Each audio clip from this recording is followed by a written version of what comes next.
বড় বড় শাল গাছ এবং মহুয়া গাছের ফাঁক দিয়ে আমরা আরও কিছুটা এগিয়ে গিয়ে পাহাড়ের দিকে তাকিয়ে প্রণাম করলাম উপমন্যুর সাধন গুহার উদ্দেশ্যে। মহানন্দ স্বামী এই বলে শেষ করলেন যে মহর্ষি উপমন্যু ছিলেন শ্রীকৃষ্ণের দীক্ষাগুরু। তিনি যখন হিমালয়ে মহর্ষি সাবর্ণের আশ্রমে অবস্থান করছিলেন তখন শ্রীকৃষ্ণ তাঁরই সাধন উপদেশে তীব্র তপস্যা করে পূর্ণকাম হয়েছিলেন। নর্মদার উত্তর তটের দিকে তাকিয়ে দেখলাম সেখানে চারিদিকে স্তরে স্তরে ঘন নীল শৈলশ্রেণী, একটার পিছনে আর একটা, তার পিছনে আর একটা, থই থই করছে শুধুই পাহাড়ে। আমরা আরও কিছুটা এগিয়ে দেখতে পেলাম 4-5 জন পাহাড়ি যুবক শাল কাঠ কেটে বেঁধে নিয়ে যাওয়ার উদ্যোগ করছে। তাদের মধ্যে একজনকে হরানন্দজি হিন্দিতে জিজ্ঞাসা করে বসলেন, আমরা ভুচেগাঁও থেকে আসছি, ওই পাহাড় থেকে এইমাত্র নেমে এসেছি ওই সামনে যে জলের ধারাটা বয়ে যাচ্ছে তারই গতিপথ লক্ষ্য করে, ওই বহমান জলধারার পাশে পাশে। আমরা কোথায় এলাম? সামনের কোনো মহল্লায় রাত্রিবাস করার কোনো আশ্রয় মিলবে কি? একজন যুবক তার হাতের কুড়ুলটা নাচাতে নাচাতে অনেক কষ্টে ভাঙা হিন্দিতে উত্তর দিল, সামনে में बहादल मोहल्ला या बहादल संगम, वही पहाड़ से ये बहादल नदी आती है, हम लोग भील है। ছোকরার মুখে ভিল শব্দটা উচ্চারিত হওয়ার সঙ্গে সঙ্গে আমাদের আত্মারাম খাঁচা ছাড়ার মতো অবস্থা। আমাদের মুখে চোখে ভীত সন্ত্রস্ত ভাব ফুটে উঠতেই সেই ছোকরা খলখল করে হেসে উঠল। তার সঙ্গীদেরকে আমাদের সম্পূর্ণ অবদ্ধ ভিল ভাষায় কিছু কথা বলেই আমাদের দিকে তাকিয়ে ভাঙা ভাঙা খড়িবলি হিন্দিতে যা বলল, অতি কষ্টে তার অর্থ উদ্ধার করে আমরা এই বুঝলাম যে লুটেরা এবং নিষ্ঠুর বলে ভিল জাতির দুর্নাম আছে। ভিলরা বড় অভাবী। তাদের জন্মগত সংস্কার এই যে কোনো সন্ন্যাসীকে দেখলেই তারা মনে করে মা নর্মদাই সন্ন্যাসীদেরকে তাদের সামনে হাজির করে দিয়েছেন। আমাদের অভিজ্ঞতা এই যে হিন্দু সন্ন্যাসীদের অধিকাংশই ধনাঢ্য। তারা জটার কুণ্ডলিতে এমনকি ঘুঁটের মধ্যেও গিনি এবং টাকা রাখে। তাই আমাদের লোকরা তাদেরকে লুটপাট করে, বাধা দিলে মারধরও করে থাকে। কিন্তু আমাদের জাতির কেউ এই সুনাম করে না যে কোনো বিপন্ন যাত্রী আমাদের আশ্রয় প্রার্থী হলে আমরা তাদেরকে আহার্য এবং আশ্রয় দিয়ে থাকি। আপনারা নির্ভয়ে আমাদের সঙ্গে চলুন।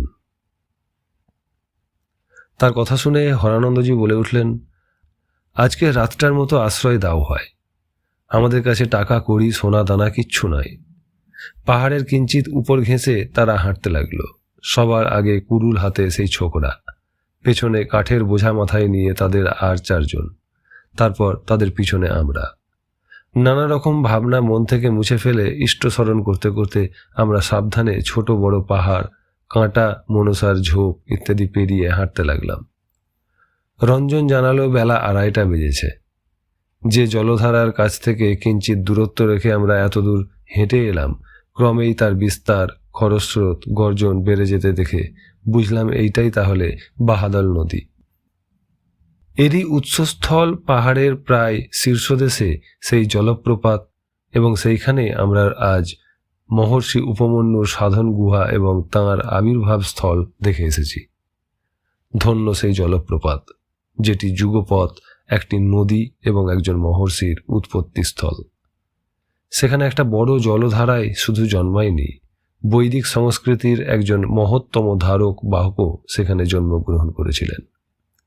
আমাদের পথ প্রদর্শক সেই ভিল যুবক কথা বলতে ভালোবাসে। সে খড়িবলি হিন্দিতে যা বলতে লাগলো তাতে অনেক কষ্টে এইটুকু মাত্র বুঝলাম যে তাদের মহল্লাতে মরাইয়া বাবা বলে এক ভিল সাধু থাকেন। প্রায় 20 বৎসর বয়সে সে তার মা বাবাকে ত্যাগ করে এক হিন্দু সন্ন্যাসীর সঙ্গে পালিয়ে যায়। প্রায় 20 বৎসর পরে নিজেই তার স্বগ্রামে সাধু হয়ে ফিরে এসেছেন। এসে দেখেন মা বাবা মারা গেছে।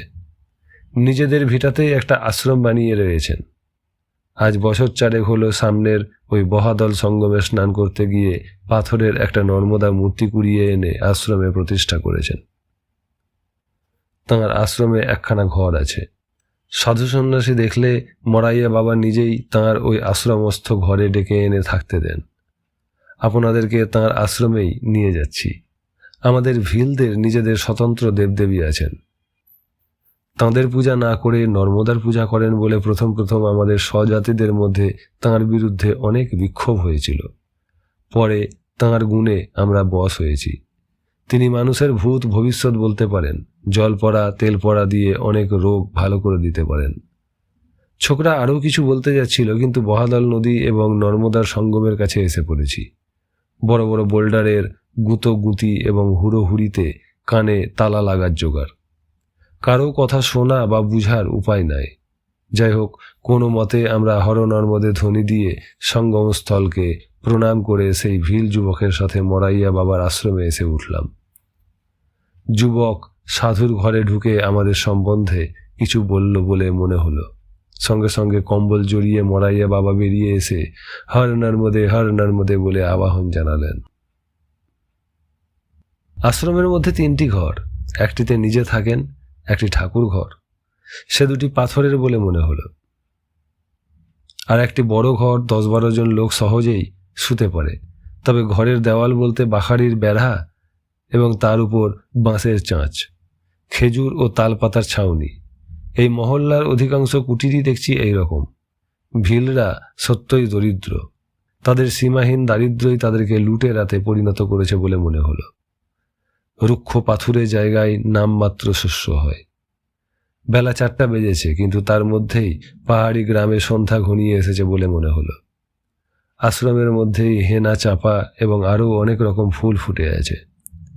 চারদিক সুগন্ধিতে ভরে আছে। শান্ত নিস্তব্ধ পরিবেশে বেশ আশ্রমটি। 4-5 জন ভক্ত এসে গেল আশ্রমে।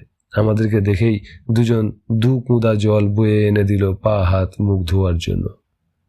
2 জন বড় ঘরটাতে ঢুকে একটা কাঠের চুল্লি সাজিয়ে তাতে আগুন ধরালো ঘর গরম করার জন্য। ঠাকুর ঘর এবং সাধুর ঘরে 2টো প্রদীপ জ্বলে উঠল। আমাদের ঘরেও একটা প্রদীপ জ্বেলে দিল। প্রদীপ সর্ষের তেল দিয়ে নয়, সাজা গাছের তেল দিয়ে। আমরা বড় ঘরটায় ঢুকে নিজেদের বিছানা পেতে নিলাম। সাধুর ঘরে শাঁখ বেজে উঠতে আমরা সকলেই ঠাকুর ঘরের সামনে গিয়ে দাঁড়ালাম।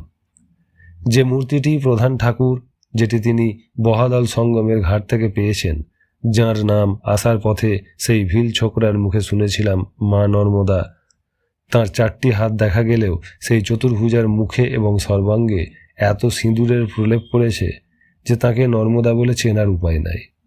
সেই নিরাভরণ সিন্দুর লিপ্ত মূর্তি কোন পুরুষ বা নারীর তাও ঠাওর করা কঠিন। তাঁরা নর্মদা বলেছেন, তাই সই। আমরা সকলে প্রণাম করলাম। হরানন্দজি কর্পূরদানিতে ভরে 1 ডেলা কর্পূর এগিয়ে দিতেই সাধু তার জেলে ঘুরিয়ে আরতি করতে করতে লাগলেন আর সুর করে গাইতে লাগলেন, রেবা তেরি দরস সহজ সুখদায়, अमर कंटक से वरुण दिशा को चली नाग गति पाए, भारत खंड खंड दोखी ने जाकर सिंधु समाए, बड़े बड़े नग तोड़े फोड़े झाड़ी काठ बहाए, ओंकार से बट पेट में गजब तेरी गहराए, मार्कंड ने वायु पुराण में घाट घाट स्तुति गाए, महा महा तुम पापी तारे सब विधि करी भलाए, जय जय रेबा माए। প্রাঞ্জল হিন্দিতে সাধুর গান আমাদের বোধগম্য হলো। আরতির শেষে রেবা মাইকি প্রসাদি বলে প্রত্যেকের হাতে পাঞ্জেরি অর্থাৎ ধনে গুঁড়ো আর চিনি দিলেন। আমরা ফিরে এলাম আমাদের নির্দিষ্ট ঘরে। সান্ধ্যক্রিয়াতে বসার উদ্যোগ করছি এমন সময় একজন ভিল ভক্ত এসে একটা বড় কাঠের পিঁড়ি পেতে দিলেন। তার পিছনে পিছনেই কর্পূরদানিটি হাতে করে এনে সাধু এসে বসলেন।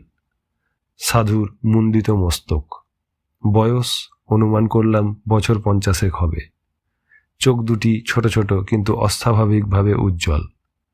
আমরা সকলেই তাকে নম নারায়ণাই জানালাম। তিনি নারায়ণ নারায়ণ বলতে বলতে প্রতি নমস্কার জানালেন। হরানন্দজি তাকে ওপারে যে থরে থরে পাহাড় শ্রেণী দেখা যাচ্ছে সেই স্থানের নাম কি জিজ্ঞাসা করতেই তিনি বলতে লাগলেন, उत्तर तट का वो स्थान की नाम हाथनी संगम है। ये स्थान अलीराजपुर ग्राम में है, जहाँ पर तेजोनाथ महादेव जी का मंदिर है। प्राचीन काल में वहां पर पांडवों ने और अनेक वैदिक ऋषियों ने यज्ञ किए थे, जिसका सुगंधित भस्म अभी तक मिलती है। मार्ग पर्वत का है। এই বলেই তিনি আমার দিকে তাকিয়ে বলে উঠলেন, হাতনি সঙ্গম का बारे में हमसे आपको ये दोस्त ज्यादा जानते हैं। বলেই 2 মিনিট চুপ করে গেলেন। আমি তাঁর কথায় চমকে উঠলাম, কারণ সবে মাত্র এখানে এসেছি, এখনও তাঁর সঙ্গে ভালো করে বার্তালাপ হয়নি। তিনি কি করে জানলেন যে আমি উত্তর তটের হাতনি সঙ্গম ঘুরে এসেছি? কিন্তু আমার চমকে উঠা তখনও বাকি ছিল। একটু পরেই তিনি হরানন্দজিকে পুনরায় আপন মনে বলে উঠলেন, इधर कोई डाकघर अभी तक नहीं हुआ जी। मुझे पता है आप डेहरी संगम से आने का वक्त चारों तरफ डाकघर ढूंढता है। यहाँ से और 7 मील जाने से खाराया की चौकी में डाकघर मिल सकता है। डेहरी का पहाड़ में आपको नई आदमी पहाड़ से गिरकर खत्म हो चुके, उनका कर्म का फल उनको फंसा दिया, जहन्नम में भेज दिया। वो खबर जरूर आपको गुरुजी को भेजना आवश्यक है, आपके लिए मुनासिब है। আমাদের দণ্ডী সন্ন্যাসীদের মুখ চোখ দেখে বুঝতে পারছি মরাইয়া বাবার কথায় সকলে স্তম্ভিত ও হতচকিত হয়ে গেছেন। আমিও কম আশ্চর্য হইনি। প্রেমানন্দ হাত জোর করে জিজ্ঞাসা করলেন, স্বামীজি, আমরা এই 8 জন নিরাপদে অমরকণ্টকে পৌঁছে মায়ের উদ্গম স্থলে গিয়ে মাকে প্রণাম করতে পারবো তো? মরাইয়া বাবা জবাব দিলেন, 8 नहीं 7। मत सोचिए एक आदमी रास्ते में खत्म हो जाएगा। रंजन दिखे आंगुल बढ़िए बोलें, ओंकारेश्वर क्षेत्र में उनका गुरु का साथ भेंट होगा, वो उधर ही ठहर जाएगा, आपको संग छोड़ देगा। यही बोले তিনি संगे संगे उठे पड़लें। दाঁড়িয়ে दाঁড়িয়ে बोलें, खराया की चौकी से 10 मील जाने के बाद आप हिरणफल में महर्षि विश्वामित्र जी का तपस्थली में पहुंचे जाएगा। उधर श्री नर्मदा जी के दोनों तरफ ऊंचे ऊंचे पहाड़ है। मार्ग में पर्वत श्रेणियों का शोभा तथा नीचे नर्मदा जी का धारा देखने योग्य है। हर नर्मदे। এই বলে তিনি আমাদের মস্তিষ্কে ঝড় তুলে দ্রুত তাঁর ঘরে গিয়ে দরজা বন্ধ করলেন। তাঁর বসার পিঁড়িটা পর্যন্ত পড়ে রইল। হরানন্দজি পিঁড়িটা হাতে নিয়ে তাঁর কাছে দিয়ে আসার জন্য বাইরে বেরিয়ে পড়েছিলেন, কিন্তু সাধুর ঘরের দরজা বন্ধ দেখে ফিরে এলেন। আমি বললাম, পিঁড়ি নিয়ে আপনি এত চঞ্চল হচ্ছেন কেন? তাঁর পিঁড়ি এখানেই রেখে গেলে চলবে। এখন বলুন দেখি, মরাইয়া বাবাকে কি সাধারণ জ্যোতিষী বা থট রিডিংয়ে ধুরন্ধর ব্যক্তি বলে মনে হয়? না না, কখনোই নয়, বলে উঠলেন হরানন্দজি। মহানন্দ স্বামী গম্ভীরভাবে বলে উঠলেন, তপভূমি নর্মদায় কে যে কোথায় কি মূর্তি নিয়ে বিরাজ করছেন তা বোঝা বড় কঠিন। শৈলেন্দ্রজির উত্তর তট পরিক্রমা, ডেহরি সঙ্গমের নিকটস্থ পাহাড়ে পরিক্রমার পথে পাহাড় ধসে পড়ে গিয়ে হিরণময়ানন্দজি প্রভৃতি 9 জন দণ্ডী সন্ন্যাসীর অপমৃত্যু, একটা ডাকঘরের সন্ধানে হরানন্দজির ব্যস্ততা, ওঙ্কারেশ্বর মহাতীর্থে রঞ্জন ভাইয়ের গুরুলাভ এবং সেইখানেই স্থিতি বিষয়ে মরাইয়া বাবা যে সব কথা গড়গড় করে বলে গেলেন, তাতে স্পষ্টই বোঝা যাচ্ছে তিনি সাধারণ মানুষ তো ননই, সাধারণ যোগীও নন। তিনি অত্যন্ত উচ্চকোটির যোগী। তাঁর সব কথাই অক্ষরে অক্ষরে মিলেছে। কেবল রঞ্জন ভাইয়ের সম্বন্ধে তাঁর ভবিষ্যৎবাণী কেবল আমাদের দেখতে বাকি আছে। এখন বুঝতে পারছি এর পূর্ণ সংস্পর্শে এসেই স্বভাব দুর্বৃত্ত ভিলরাও কত মিষ্টভাষী এবং সদালাপী হয়েছে। আজ যারা আমাদেরকে এখানে পথ দেখিয়ে এনেছিল তাদের ব্যবহারেই তা বোঝা যায়। হরানন্দজি বললেন, আগুনে কাঠ চাপিয়ে এখন গুরুদেবকে প্রণাম করে শুয়ে পড়ি এসো। রাত্রি 9টা বেজে গেছে, সকালেই আবার বেরিয়ে পড়তে হবে। আমরা কম্বল মুড়ি দিয়ে শুয়ে পড়লাম। আজ সারাদিন খুব পরিশ্রম এবং উদ্বেগ ভোগ করেছি, কাজেই শুয়ে পড়ার সঙ্গে সঙ্গে ঘুমিয়ে পড়লাম। পরদিন যখন ঘুম ভাঙল তখন সকাল 6:30 বেজে গেছে।